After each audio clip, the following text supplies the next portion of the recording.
Olá, alunos, tudo bem? Hoje nós vamos falar sobre o capítulo 15, as frases verbais. Vamos lá. Retome o seguinte quadro da tira do chachado. Aqui não dá para copiar, no caso, a imagem da apostila para cá, mas eu coloquei entre aspas o que está escrito no quadrinho. Então, nós temos aí, diacho, herói no sertão tem que resolver cada tipo de coisa. A linguagem de Zé Pequeno é marcadamente regional. Ou seja, o que é uma linguagem marcadamente regional? É uma linguagem que vai apresentar na fala do personagem a maneira específica como se fala naquele determinado lugar. Então, nós temos aí resolver, né? Retire do quadrinho uma palavra que exemplifique que, na linguagem popular, normalmente, o R final é eliminado cima, entre aspas, em que o R é eliminado e a vogal anterior a esse R, né, que caiu, é acentuada. Então, o exemplo é a palavra resolver. Por quê?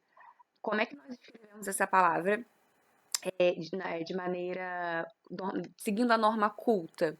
Resolver, né? Então, aí esse R caiu e a letrinha que fica antes dele, que é o E, foi acentuada, né?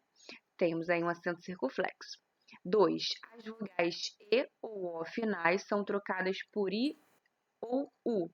Então, nós temos aí o que, né?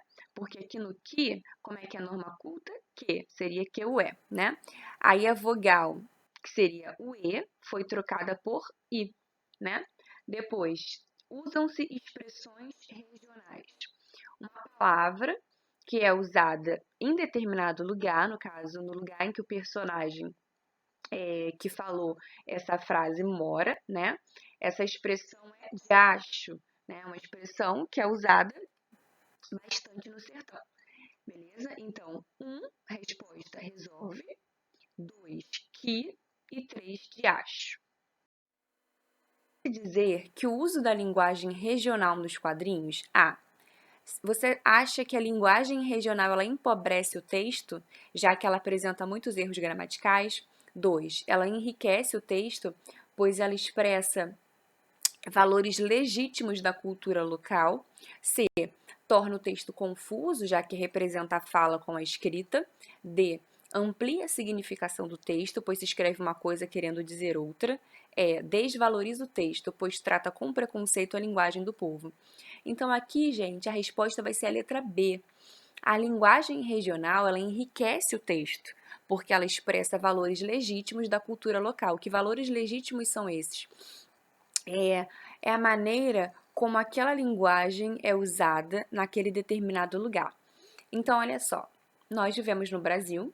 O Brasil apresenta algumas regiões e cada região vai apresentar sua maneira de falar, né?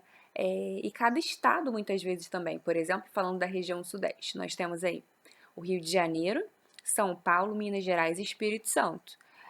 Os cariocas não falam da mesma maneira que os paulistas, que também não falam da mesma maneira que os mineiros, e as pessoas que moram nesses três estados também não vão falar da mesma maneira que aquelas pessoas que falam no Espírito Santo. E isso não é algo negativo, isso é algo positivo. Por quê? Porque isso mostra que a língua é rica. Existem diferentes maneiras de se falar o português. Então, sempre que a gente estiver falando, fazendo referência à linguagem regional, isso nunca vai empobrecer o texto, tá? Isso sempre vai enriquecer o texto, tá bem?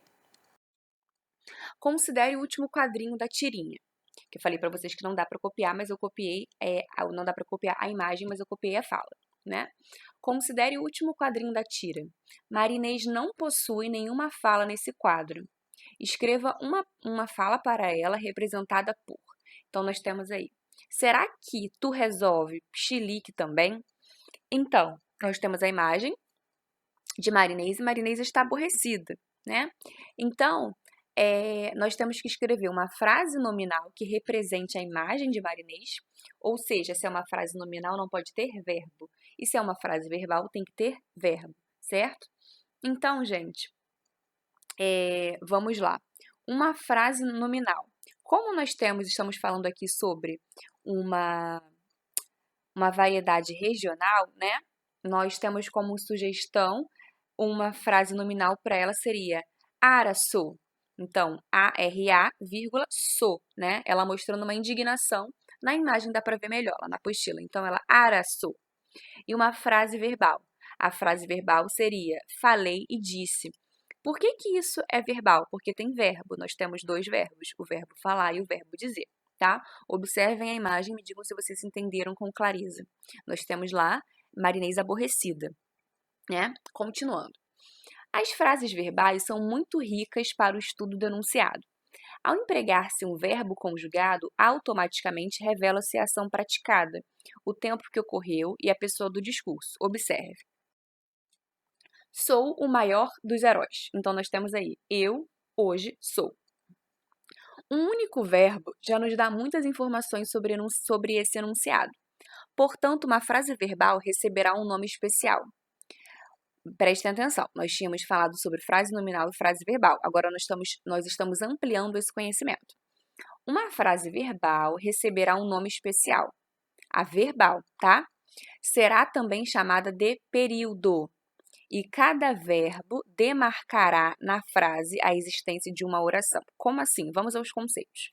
Período é o mesmo que frase verbal. Vocês lembram? Nós tínhamos estudado na aula passada. Frase nominal não tem verbo. Frase verbal tem verbo. E o que a gente está vendo agora? Que um período é o mesmo que uma frase verbal. É uma frase que contém verbo. Então, o que é período? É uma frase que contém verbo. Começa com letra maiúscula e termina com um sinal de pontuação.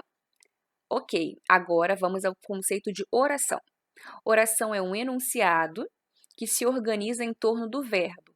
Pode representar apenas uma parte da frase. Aqui no próximo slide a gente vai ter mais exemplos.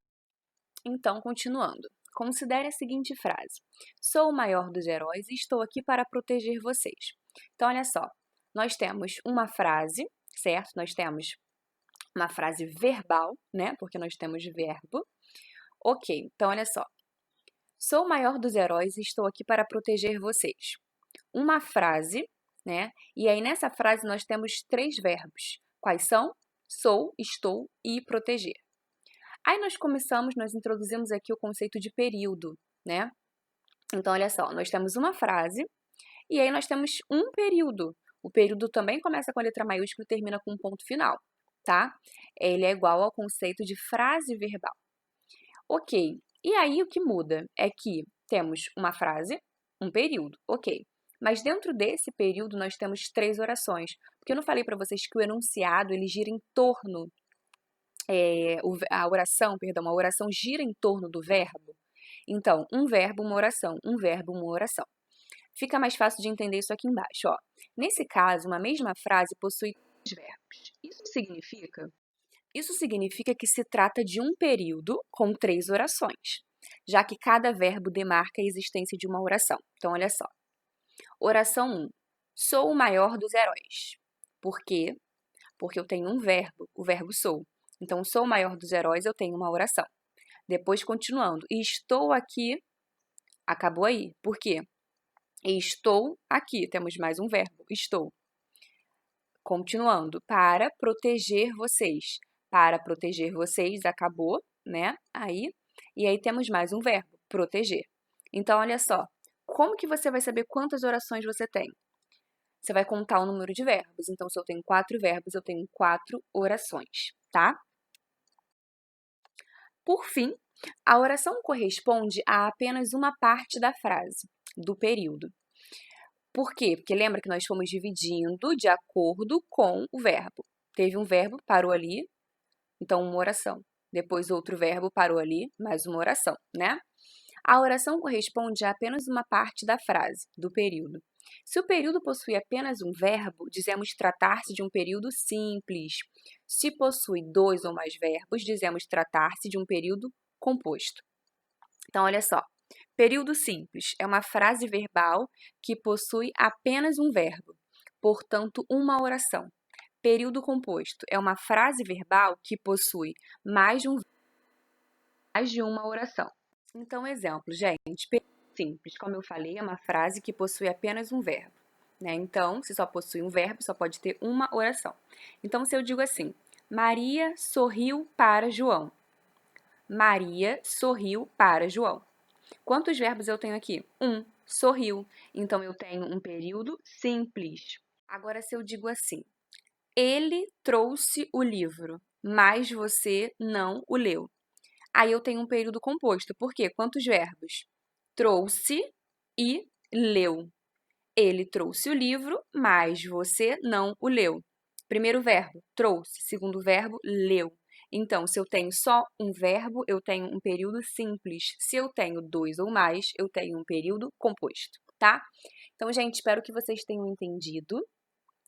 Peço que façam os exercícios sobre o capítulo correspondente, mas eu já vou especificar lá na nossa janelinha quais são os exercícios, tá bem?